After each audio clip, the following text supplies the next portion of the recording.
Let's talk about postpartum recovery nutrition with a TCM perspective. These are the 4 stages of TCM recovery. I know the weeks here are listed, but that's just a general guideline as it can be different as every woman recovers very differently. First 40 days is very critical. It's not just the Chinese, but many cultures all around the world recognize 40 days after birth as a woman's recovery, as it's also the average time it takes for the uterus to shrink back to its pre-pregnancy size. The first stage is dispelling and discharging old blood, also known as lakia, which is the old blood in tissue and blood stases. And so you want to be sure they're eating warm and light foods. There's an herbal soup called shangguotong that has been used for over 400 years and still consumed today to help support this process. The second stage is clear or cleansing, which helps restore the body's natural fluid balance and prepare the digestive system for more richer foods. You always want to be incorporating the ginger, the whole chicken, lots of collagen, protein, and minerals. Stage 3 is restore and balance. By this time, a lot of the discharge should be clear by now, so you can introduce more rich foods and a lot of these herbs. And still, you want to focus on minerals, protein, collagen. It is so important to really stay on track on nutrition here. Fourth stage is replenish and nourishment, and this purpose is to restore vitality and prevent future ailments. So we're going to build immunity here. So we can also introduce more rich foods and more herbs that help with lactation. This doesn't mean that postpartum recovery is done here,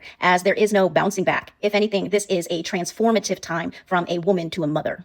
And of course, there are so many foods, ultra-processed foods, artificial junk, artificial sweeteners that are already wreaking havoc on regular, normal people. Can you even imagine what consuming all this does to a mother in recovery, in the most critical recovery, transformative time in her life? Please try to limit it and avoid as much as possible. Remember, our body is a full interconnected system, so you can't talk about mental health without addressing nutrition, as the gut is connected to the brain and vice versa, and all the other major organs as the lungs, the heart, and the liver as well. And that's why FAMA created this 42-day postpartum nutrition recovery kit program. The herbal soups and tisanes is just one pot cooking, making it easier to bring this type of nutrition to your home.